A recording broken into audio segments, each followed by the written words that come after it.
शादी के बाद क्या बेटियां पराई हो जाती हैं? पति 2 दिन के लिए ऑफिस के काम से दूसरे शहर जा रहा था तो पत्नी से बोला कि चलो तुम्हें तुम्हारे मायके छोड़ देता हूँ।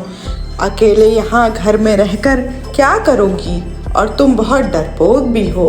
वो खुशी खुशी तैयार हो गई।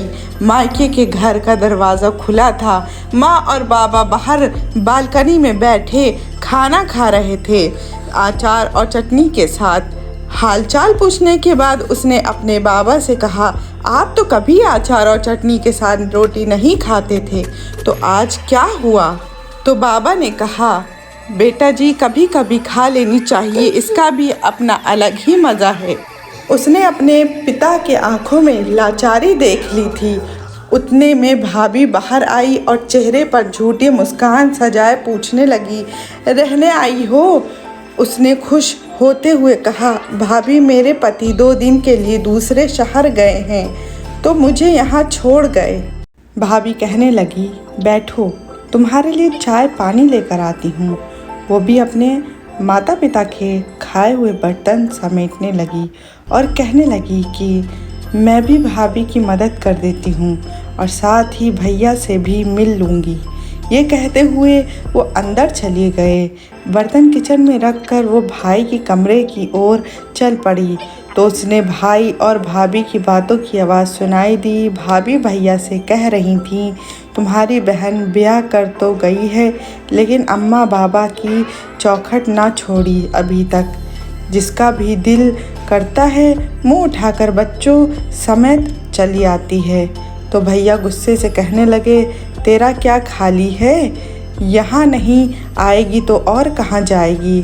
तो भाभी ने भी दंदनाते हुए कहा, बस अब मुझसे नहीं होती तुम्हारी खानदान वालों की सेवा।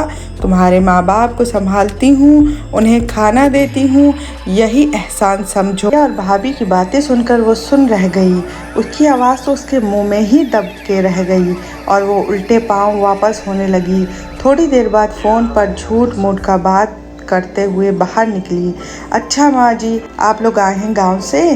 पहले ही बता देते तो मैं मायके नहीं आती। अच्छा आप परेशान ना हो, ऐसा करें आप तब तक पड़ोस के घर में बैठ जाएं, अभी मैं आती हूँ।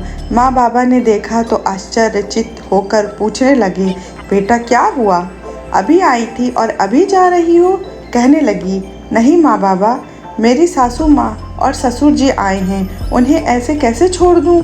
अभी जाती हूँ, फिर कभी आ जाऊँगी। आप दोनों अपना ख्याल रखिएगा। अपने आंसुओं को दबाते हुए वो अपने माता पिता से मिली और बोझल कदमों के साथ खुद को हौसला देते हुए अपने घर को वापस चली गई। उसे रात के खाने में नमक ज़्यादा लग रहा था, जबकि वो नमक उसके गले से उतर रहे आंसुओं का था। ये सच है कि मायका माँ बाप से होता है, लेकिन कभी कभी वो माँ बाप के होते हुए भी बेबस होते हैं। आपकी क्या राय है इस वीडियो के माध्यम से? कमेंट बॉक्स में ज़रूर बताइएगा।